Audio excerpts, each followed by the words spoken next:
Assalamualaikum warahmatullahi wabarakatuh. Alhamdulillah, wassalatu wassalamu ala rasulillah wa ala alihi wa sahbihi wa man wala, amma ba'd. Ikhwataddin hafizakumullah, saudaraku, bapak ibu, sobat Aqyas, hafizakumullah yang insyaallah selalu dijaga sama Allah Rabbul Alamin. Alhamdulillah, pertama kita panjatkan rasa syukur yang mendalam, terus menerus kita haturkan kepada Allah. Hanya kepada Allah, Tuhan semesta alam ini yang telah begitu banyak memberikan kenikmatannya kepada kita, yang begitu besar menurunkan karunia-Nya, yang kita tak sanggup berhitung dengan nikmatnya yang luar biasa yang Allah karuniakan kepada kita. Dan saudaraku ikhwataddin hafizakumullah, yang kedua adalah salam dan salawat terus kita persembahkan kepada manusia terbaik, pemilik pribadi yang sempurna, yaitu Rasulullah Muhammad sallallahu alaihi wasallam. Semoga salam dan salawat kita kelak bisa menjadi syafaat bagi kita di hari akhir. Saudaraku ikhwataddin hafizakumullah, sobat Aqyas yang insyaallah selalu dijaga sama Allah Rabbul Alamin. Hari ini sudah memasuki tanggal 1 Muharram 1442 Hijriah. Sudah memasuki tahun baru. Tahun baru dalam kalender penanggalan Islam. Terkadang masyarakat kita itu tidak ngeh gitu, tidak terasa. Terasa itu kalau terjadi pergantian tahun baru Masehi. Ketika menyangkut tahun baru Islam, ya biasa-biasa saja. Maka di sini di hari ini saudaraku ikhwataddin hafizakumullah, saya mengajak untuk merenungin tentang yang terkait mengenai Muharram. Allah berfirman dalam surat At-Taubah ayat 36, Inna iddatas suhuri indallahi isna asyara syahran fi kitabillahi yawma khalaqas samawati wal ard minha arba'atun hurum. Dzalikad dinul qayyimu fala tadlimu fihinna anfusakum. Al-ayat. Allah berfirman di surat At-Taubah ayat 36 tadi yang sudah saya bacakan, yang kurang lebih terjemahannya adalah sesungguhnya bilangan bulan pada sisi Allah itu ada 12. Dan 12 ini di antara 12 bulan itu minha arba'atun hurum. Ada 4 bulan yang disucikan sama Allah Rabbul Alamin. Nah, mengenai 4 bulan yang disucikan ini, Rasulullah Muhammad sallallahu alaihi wasallam pernah bersabda dalam sebuah riwayat yang ditakhrij oleh Imam Al-Bukhari, disebutkan as-sanah isna asyara syahran, bahwa dalam satu tahun ada 12 bulan. Minha arba'atun hurum, salasatun mutawaliyat Dzulqa'dah wa Dzulhijjah wa Muharram wa Rajabun Mudhar baina Jumadi wa Sya'ban. Kata Rasulullah Muhammad sallallahu alaihi wasallam, dalam satu tahun itu ada 12 bulan. Di antara 12 bulan itu ada 4 bulan yang diharamkan, yang disucikan sama Allah Rabbul Alamin. Dan di antara 4 bulan itu salah satu mutawaliyat, ada 3 bulan yang berurutan, kesuciannya itu berurutan, yaitu Dzulqa'dah wa Dzulhijjah wa Muharram. Bulan Dzulqa'dah bulan yang ke-11, bulan Dzulhijjah bulan yang ke-12, kemudian Muharram. Wa Rajabun Mudhar, Rajab dari Bani Mudhar, yaitu bulan yang ke-7 yang terletak baina Jumadil akhir wa Sya'ban, antara Jumadi dengan bulan Sya'ban. Itu yang disebut oleh Rasulullah Muhammad sallallahu alaihi wasallam. Maka di sini saudaraku ikhwataddin hafizakumullah, kita lebih fokus membahas tentang masalah bulan Muharram. Bulan Muharram yang ini adalah termasuk bulan suci di antara 4 bulan yang disucikan oleh Allah Rabbul Alamin, yang diabadikan dalam surat At-Taubah ayat 36. Nah, pertanyaannya, kenapa Muharram itu suci? Ada beberapa pendapat para ulama, di antaranya yang menyatakan kenapa Muharram itu disucikan sama Allah. Yang pertama adalah ini Muharram ini suci memang sejak dari sononya. Artinya orang-orang jahiliyah itu sudah menganggapnya suci sejak dulu gitu kan. Sejak tradisi-tradisi leluhur nenek moyang orang Arab itu, dalam penanggalan kalender mereka Muharram ini itu dianggap suci. Muharram itu dianggap suci. Dulu namanya bukan Muharram, yang nanti akan saya jelaskan pada poin berikutnya. Yang kedua, saudaraku ikhwataddin hafizakumullah, satu-satunya bulan di antara 4 bulan yang suci itu yang dinisbatkan kepada Allah, itu ya bulan Muharram dengan istilah Syahrullah. Itulah yang menunjukkan, karena kata para ulama tidak mungkin satu bulan itu dinisbatkan kepada Allah kecuali bulan itu memang suci. Dan ini menunjukkan bahwa salah satu sebab di antara sucinya Muharram itu karena namanya dinisbatkan sebagai bulannya Allah Rabbul Alamin, dinisbatkan kepada Allah Rabbul Alamin. Dan ditambah oleh Imam As-Suyuti, di antara semua nama-nama bulan Jadi Sobat Akhyas, saudaraku ikhwatadina fidzakumullah, nama-nama bulan dalam penanggalan Hijriah itu kan yang kita tahu kan, ada Muharram, ada Safar, Rabiul Awal, Rabiul Akhir, Jumadil Awal, Jumadil Akhir, Rajab, Sya'ban, Ramadan, Syawal, Zulqa'dah, Zulhijjah. Maka perlu diketahui saudaraku ikhwatadina fidzakumullah, semua nama-nama bulan tersebut itu sudah ada jauh sebelum Rasulullah Muhammad SAW hadir di muka bumi ini. Jadi yang namanya Ramadan itu sudah ada sejak dulu kala, sebelum Nabi Muhammad mewajibkan dengan syariat yang dibawa dari Allah Rabbul Alamin, yaitu puasa Ramadan. Jadi nama Ramadan itu sudah ada jauh sebelum Nabi Muhammad lahir. Sya'ban sudah ada jauh sebelum Nabi Muhammad lahir. Semua nama-nama bulan itu sudah ada sejak zaman jahiliyah. Kecuali satu bulan yang kemudian sama Nabi Muhammad SAW dirubah, saudaraku. Dirubah. Namanya dirubah, yaitu Muharram. Nah, dulu namanya apa? Dulu namanya Safar Awal. Jadi ada beberapa bulan yang double. Karena double akhirnya untuk meniteni nih bahasa Jawa, untuk memberikan petunjuk itu bulannya bulan apa, dikasihlah bulan awal atau bulan akhir begitu. Jadi dulu itu Safar. Muharram itu namanya Safar. Nah, karena bulan kedua juga Safar, maka disebutlah Safar Awal, Safar Akhir. Seperti Rabiul Awal, Rabiul Akhir. Jumadil Awal, Jumadil Akhir. Jadi ada 6 bulan yang itu masing-masing itu memiliki nama yang sama. Nah, untuk membedakannya dikasihlah awal, dikasihlah akhir. Demikian pula dengan yang namanya Safar. Ada Safar Awal, ada Safar Akhir. Ketika Rasulullah Muhammad SAW membawa risalah Islam, maka Safar Awal ini yang sudah dimuliakan sejak dulu oleh orang-orang jahiliyah, diganti namanya sama Rasulullah Muhammad SAW, yaitu dengan istilah Muharram. Dan kemudian diberilah nama dengan dinisbatkan kepada Allah Rabbul Alamin menjadi Syahrullah, Muharram. Muharram dari kata haram. Muharram dari kata haram yang artinya adalah bulan yang disucikan. Bulan yang diharamkan atau yang disucikan. Ini yang alasan kedua kenapa bulan Muharram itu bulan yang suci. Yang ketiga, saudaraku ikhwatadina fidzakumullah, kenapa bulan Muharram termasuk bulan yang disucikan oleh Allah Rabbul Alamin? Di antaranya karena di dalam bulan tersebut ada satu hari yang gara-gara hari itu jadilah suci yang namanya bulan Muharram itu. Yang namanya bulan Muharram itu atau bulan Safar Awal. Apa itu saudaraku ikhwatadina fidzakumullah? Yaitu hari Asyura, yaitu hari ke-10. Jadi Asyura itu adalah hari yang ke-10 dari bulan Muharram itu. Asyura ini suci sejak zaman dulu. Sejak zaman Nabi Adam, Asyura ini suci. Kenapa Asyura suci? Karena di dalam hari Asyura tersebut, atau di tanggal 10 Muharram tersebut, itu ada momen kejadian yang dialami hampir semua Nabi. Di mana semua Nabi dibuat sukses sama Allah di tanggal tersebut.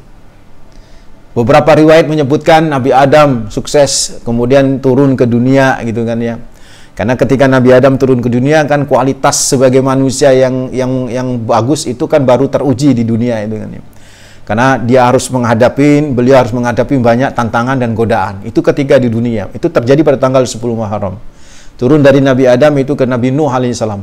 Nabi Nuh itu kemudian berlabuh di perbukitan Al-Judi setelah terombang-ambing di lautan lepas selama 6 bulan, pas waktu banjir bandang, itu terjadi pada tanggal 10 Muharram.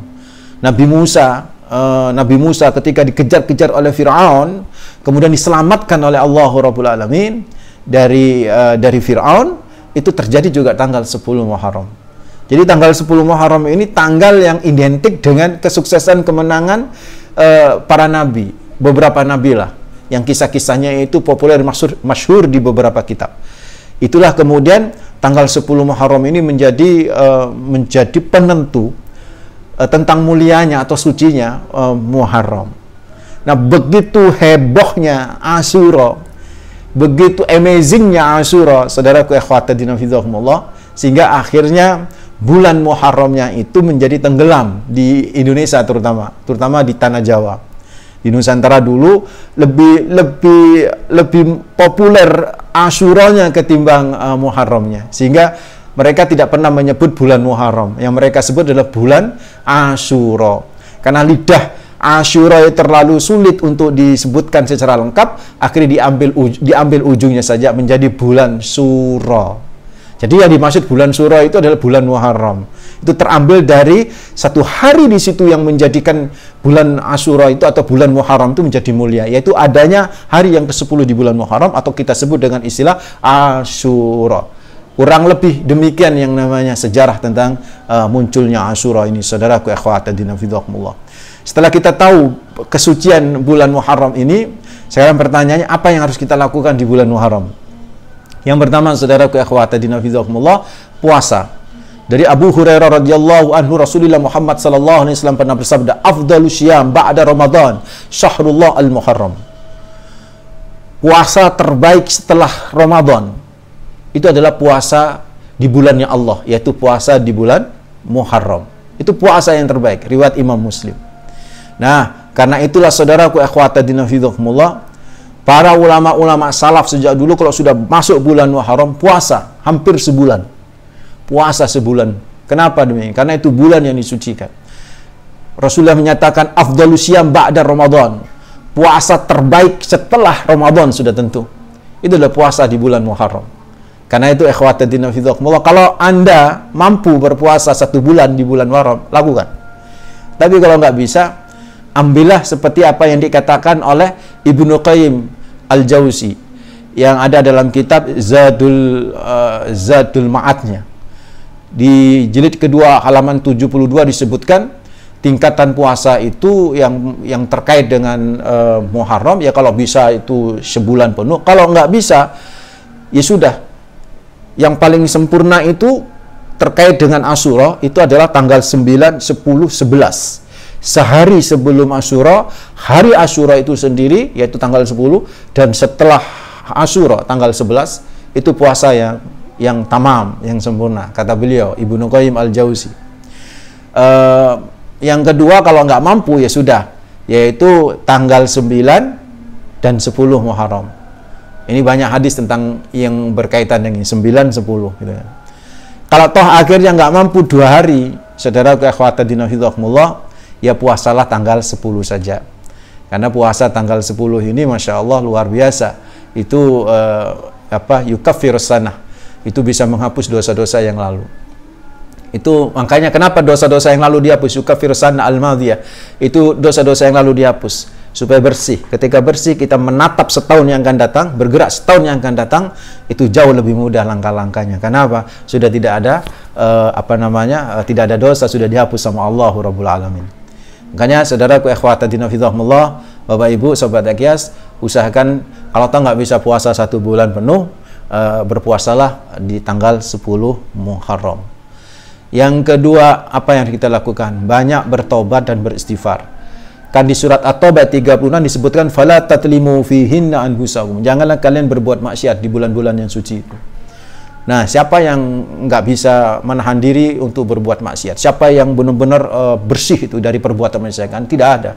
Karena itu saudaraku akhwatadina fillah, perbanyak lempengin untuk istighfar, terutama di bulan Muharram.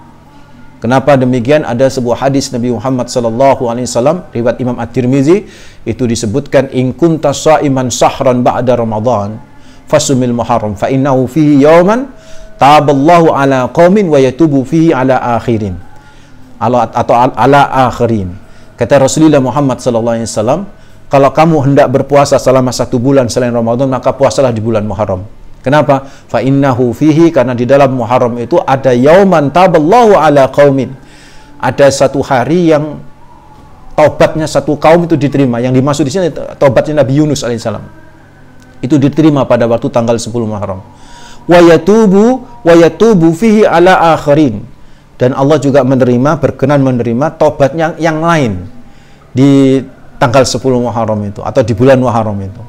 Sehingga dari sinilah banyak ulama mengambil usahain banyak-banyakin beristighfar di bulan Muharram, wabil khusus di nanti hari Asyura atau hari ke-10 di bulan Muharram.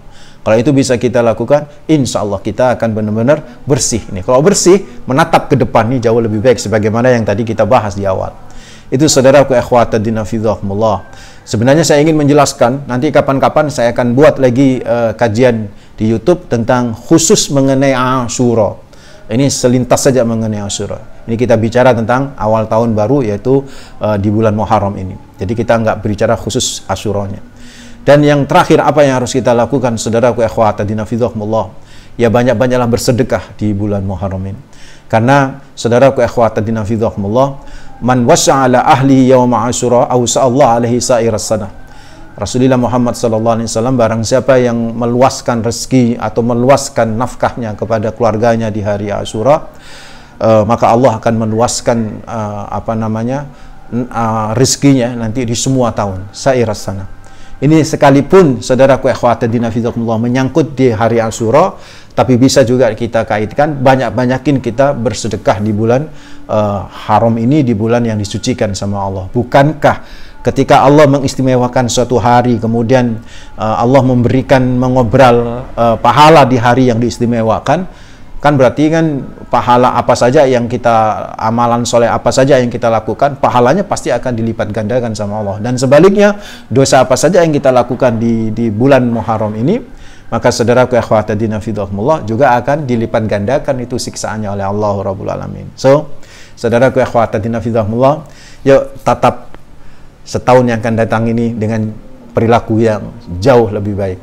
Muharram itu artinya apa tadi? Sesuatu yang disucikan. Ayo kita bersihkan jiwa ini, bersihkan pikiran kita dari hal-hal yang mengganggu akidah dan pemahaman keislaman kita, bersihkan jiwa kita dari hasud sangka kepada sesama kaum muslimin, bersihkan seluruh jiwa ini dari segala dosa supaya kita ringan melangkahkan kaki kita untuk bisa mendapatkan harapan-harapan yang lebih baik nanti pada masa-masa yang akan datang.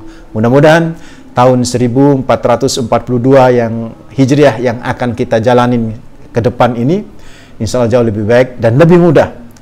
Dan mudah-mudahan sudah tak ada lagi COVID-19.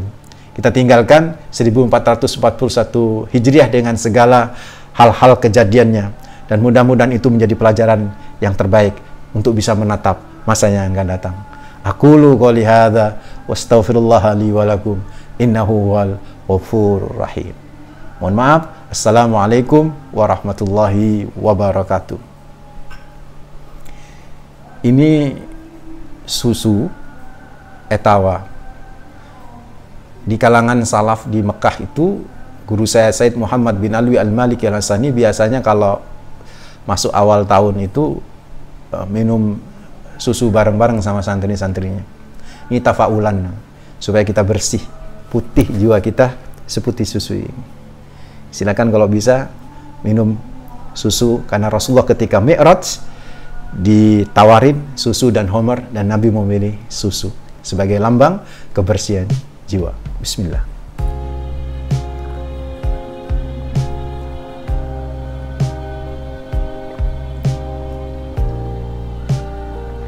Alhamdulillah.